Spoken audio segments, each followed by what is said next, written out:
Bonjour et bienvenue sur le podcast de Kimamori qui vous propose de découvrir ou redécouvrir les œuvres littéraires d'hier et d'aujourd'hui, leurs auteurs et leurs traducteurs, par le texte et dans l'oralité. Nous poursuivons notre exploration de la dernière rentrée littéraire au travers des merveilleux romans parus en livre audio chez Audiolib.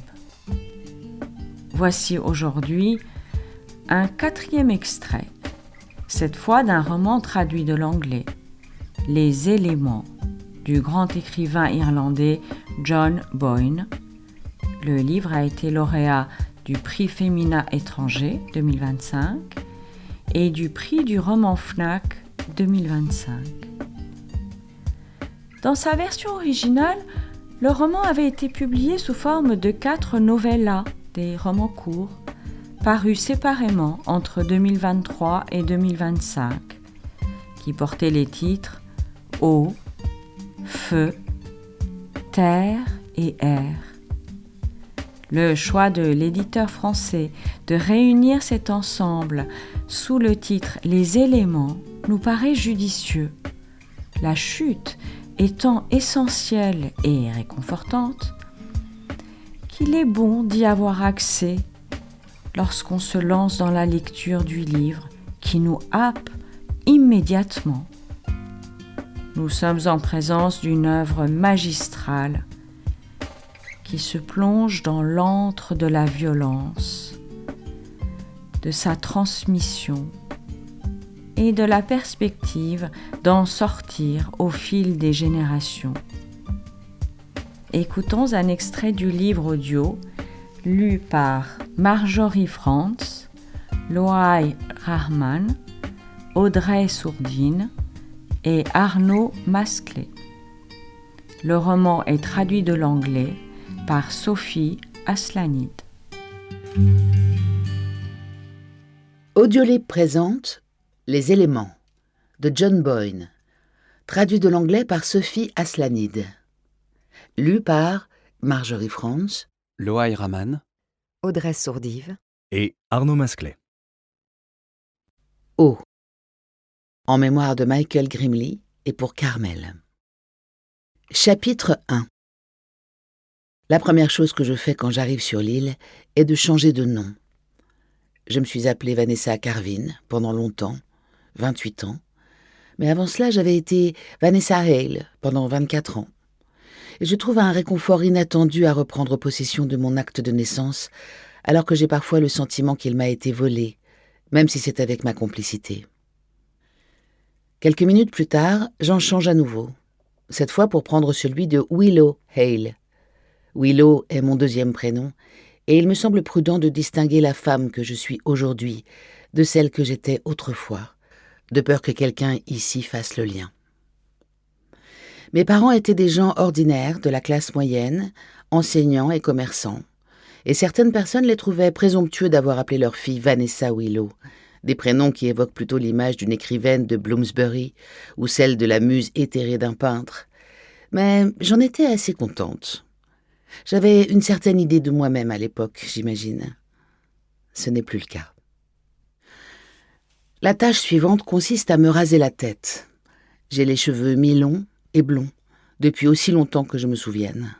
Avant de quitter Dublin, j'ai acheté une tondeuse électrique. Je charge l'appareil pendant une demi-heure avant de le passer sur mon crâne, savourant un peu fébrile le plaisir de regarder les touffes dégringoler dans le lavabo ou tomber à mes pieds. Debout, au milieu des boucles de ma féminité, je décide de ne pas me raser complètement, car cela attirerait trop l'attention et ne m'irait pas de toute manière, contrairement à la célèbre chanteuse qui ressemblait à un des anges de Dieu quand elle est apparue pour la première fois sur nos écrans de télévision. J'ai choisi de m'arrêter à la coupe courte, rustique, d'une solide femme de la campagne, bien trop occupée pour s'inquiéter de soigner son physique. Le blond a disparu, remplacé par un gris foncé qui devait être là, tapis en moi depuis tout ce temps, comme une tumeur bénigne. Je me demande à quoi je ressemblerai quand mes cheveux recommenceront à pousser, et j'espère que ça n'arrivera pas.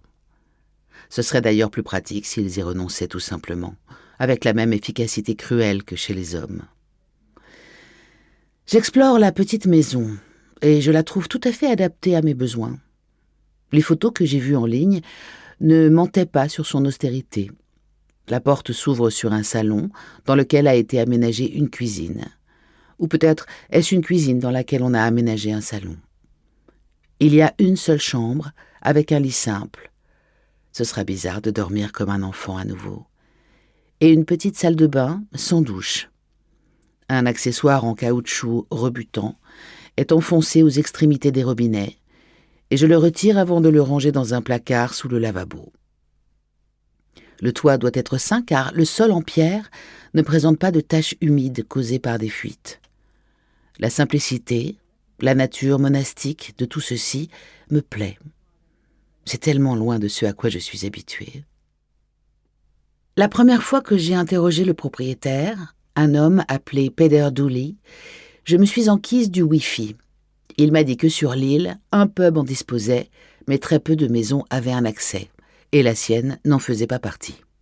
« Je suppose que c'est rédhibitoire pour vous ?» a-t-il demandé. La déception perceptible dans sa voix, car ce n'était pas le genre de logement qui attirait beaucoup de monde, et certainement pas pour un bail indéterminé. « Au contraire, ai-je répondu. En l'occurrence, cela le rend plus séduisant encore. Quand j'ouvre les robinets, l'eau qui sort est d'abord marron, avant de s'éclaircir pour finalement devenir transparente. Je passe la main sous le jet, qui est d'un froid polaire. Prenant un verre sur l'étagère, je le remplis et bois. Je ne me souviens pas de la dernière fois où j'ai fait une telle expérience de la pureté. J'en avale d'autres gorgées et je sens quelque chose à l'intérieur de moi reprendre vie. Est-ce qu'on peut devenir ivre en absorbant cette eau? Je me déplace de pièce en pièce et j'essaie les interrupteurs. Je constate avec soulagement qu'ils fonctionnent. L'île, la nuit, est certainement plus sombre que tous les endroits que j'ai connus. Le papier peint est décoloré et on dirait qu'il demeure sur le mur par simple habitude. Il suffirait de tirer un bon coup et j'imagine que les laits s'enlèveraient sans se plaindre. Il manque quelque chose et il me faut un moment pour réaliser de quoi il s'agit. Il n'y a pas de télévision. Je ne suis pas déçue. Si je dois vivre cette expérience hermétique, alors il vaut mieux que rien ne s'y immisce. Ce sera un privilège rare d'être si volontairement ignorante du monde extérieur et de toute son absurdité.